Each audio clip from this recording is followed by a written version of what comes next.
Ah ben, salut tout le monde, j'espère que vous allez bien. Bon, alors aujourd'hui, cette semaine, nous parlons des réactions endo et exothermiques. Le mot endo, exo dégage, endo à l'intérieur. Donc, on va parler vraiment d'énergie, puis de où l'énergie elle est présente dans la réaction. Puis aussi, surtout de savoir comment identifier une réaction endo ou exothermique, c'est quoi la différence entre les deux. Premièrement, l'énergie, gang, vous savez depuis l'année dernière, que c'est quelque chose qui s'exprime en joules ou en kilojoules. Souvent en kilojoules, parce que le joule est souvent trop petit pour qu'on l'utilise. Bref, souvent on va utiliser le kilojoule. Pour savoir si une réaction maintenant est endo ou exothermique, il y a différentes manières de faire. La première, c'est de regarder tout simplement où l'énergie se positionne dans la réaction. Par exemple, ici, voyez-vous, quand on vous donne la réaction chimique, si jamais l'énergie ici, elle est du côté des réactifs, donc réactifs plus énergie donne les produits.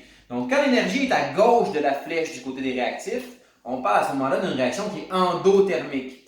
Elle va absorber de l'énergie dans l'environnement. Qu'est-ce qui arrive si la réaction absorbe de l'énergie dans l'environnement? Bien évidemment, la température diminue. Si tu fais une réaction chimique là qui est endothermique, elle va absorber de l'énergie à l'environnement ambiant, et tu vas observer une diminution de température dans l'environnement. Donc, quand l'énergie est à gauche de la flèche, endothermique. Si l'énergie, par contre, est à droite de la flèche, donc du côté des produits, donc tu as les réactifs réagissent ensemble et ça fabrique des produits plus de l'énergie. Donc, à droite de la flèche du côté des produits, on a une réaction qui va être exothermique. Encore une fois, si tu fais ça concrètement, une réaction chimique ici qui est exothermique, et puis que tu observes le milieu environnant, bien, la réaction exothermique va dégager de l'énergie dans le milieu ambiant, donc la température forcément va augmenter parce que le milieu environnant va absorber de l'énergie. Donc, endo nécessite de l'énergie, absorbe de l'énergie du côté des réactifs. Exo dégage de l'énergie dans l'environnement du côté des produits. Maintenant, ça c'est la première méthode de repérer une réaction qui est soit endothermique ou encore une réaction qui est exothermique. Donc, on observe l'équation écrite. Des fois, on n'aura pas l'équation écrite, mais on va voir le graphique de la réaction. Donc ici, j'ai fait deux graphiques, gang. J'espère que vous voyez bien. Il y a une courbe, n'est-ce pas? Alors là, on voit l'énergie ici qui progresse dans les deux situations. Dans la première situation ici, on a les réactifs et on a les produits. Et ici, sur l'axe des Y, c'est l'énergie qui est en kilojoules. Voyez-vous, l'énergie des réactifs qui est ici au début, elle est à peu près ici, alors que l'énergie des produits est plus élevée. Quand l'énergie des produits à la fin est plus élevée que l'énergie des réactifs, ça veut dire que la réaction, elle a absorbé de l'énergie, elle est endothermique dans ce cas-là. Donc, elle a absorbé cette quantité d'énergie-là, ça c'est beaucoup d'énergie, et elle a dégagé cette quantité d'énergie-là. Donc, quand la différence entre l'énergie absorbée et l'énergie dégagée, quand l'énergie absorbée est plus grande que l'énergie dégagée, on a automatiquement une réaction qui est endothermique. Même principe, hein, les réactifs ici ont moins d'énergie au départ que les produits à la fin qui ont plus d'énergie que les réactifs de départ. Donc, quand les produits à la fin ont plus d'énergie que ce qu'il y avait au début, ça veut dire que les substances, au cours de la réaction, ont absorbé de l'énergie de l'environnement. L'inverse est aussi vrai. Donc, réaction endo, on va remarquer que les produits sont plus hauts en énergie que les réactifs. La réaction exo, elle, c'est le contraire. C'est-à-dire que les réactifs vont être ici au départ.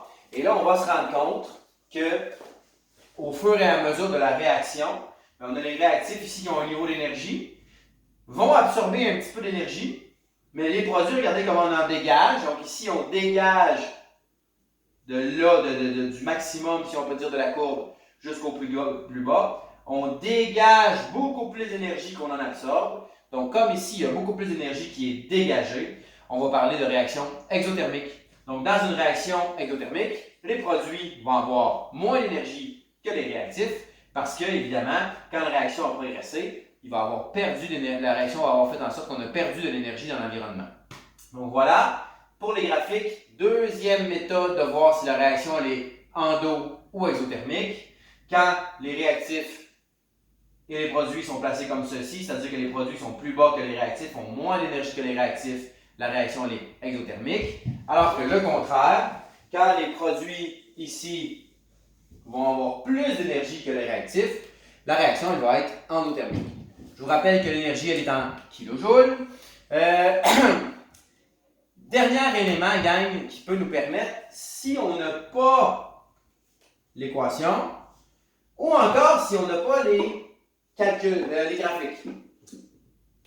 On peut quand même savoir, en connaissant quelles molécules réagissent et quels produits vont être formés, on peut quand même savoir si la réaction elle est endothermique ou si elle est exothermique. Il faut se demander dans les réactions chimiques où se situe l'énergie. L'énergie, elle est dans les liaisons entre les atomes des molécules, les liaisons chimiques. C'est ces liaisons-là qui vont dégager de l'énergie quand elles sont brisées ou qui vont absorber de l'énergie quand elles sont reformées. Mais il y a des tables qui existent que vous allez utiliser l'année prochaine en chimie. C'est pour ça que dans le document, on a marqué facultatif. Mais c'est une bonne idée de les faire quand même, de lire ça. Parce que l'année prochaine en chimie, vous allez vraiment apprendre comment savoir si une réaction est endo ou exothermique. C'est important parce que certaines réactions chimiques sont créées justement pour dégager de l'énergie. Quand on veut se chauffer, on veut que ça dégage de l'énergie, ça doit être exothermique. Alors que certaines réactions chimiques sont créées pour prendre de l'énergie, refroidir donc l'environnement endothermique.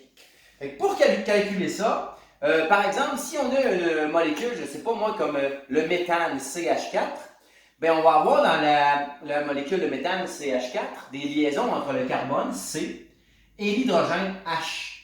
Bien, cette liaison-là, CH, on peut savoir à partir des tables d'énergie quelle quantité d'énergie ça prend pour la former et quelle quantité d'énergie ça libère quand on la brise. Là, je vous en parle. Pour cette année, je vous rappelle, c'est juste une petite initiation. L'important que vous devez comprendre pour commencer, c'est qu'est-ce que c'est qu'une réaction endo, qu'est-ce que c'est qu'une réaction exo. Une réaction endothermique, je vous le rappelle, absorbe plus d'énergie qu'elle n'en libère, alors que la réaction exothermique, elle dégage plus d'énergie qu'elle en absorbe. Okay? Deux façons de le voir que vous devez comprendre cette année, l'équation chimique et les graphiques. L'année prochaine, vous allez arriver à calculer précisément une réaction chimique quand on casse les réactifs, quelle quantité d'énergie ça dégage, et les produits quand on les reforme, quelle quantité d'énergie eux autres, ils vont réabsorber par la suite, pour arriver à faire les graphiques vous-même. Mais ça, c'est l'année prochaine. Ceci étant dit, prenez le temps quand même d'aller lire la section où il est marqué facultatif dans les notes de cours qu'on vous a envoyées. C'est assez intéressant et c'est une belle préparation pour comprendre la différence entre endo et exo. Sur ce, gang, je vais vous laisser là-dessus. La semaine prochaine, il est possible qu'il y ait des choses qui changent. C'est-à-dire que je vais tenter de me rendre disponible souvent. Je ne sais pas encore par quel média, mais je vais vous l'envoyer par courriel. Ça va peut-être être sur le Teams, gang, que je vais faire ça. Mais il y a plusieurs moments dans la journée où vous allez pouvoir vous connecter sur le Teams. Moi, je vais être là. Vous allez pouvoir voir mon visage, là, que vous pourrez qualifier de comme vous voulez, ce visage, n'est-ce pas? Mais je vais être disponible pour répondre à vos questions quand vous faites vos exercices. Si ça ne fonctionne pas, si vous voulez que je vous explique en direct, je vais avoir des petites tablettes, je vais vous montrer comment faire. Alors, je vais vous donner ces plages horaires-là où je vais me rendre disponible. D'ici là, je vais aller faire une petite balade en voiture. J'ai besoin de m'aérer l'esprit un petit peu. C'est important de sortir à l'extérieur. Réaction endo, exo. Passez une excellente fin de journée.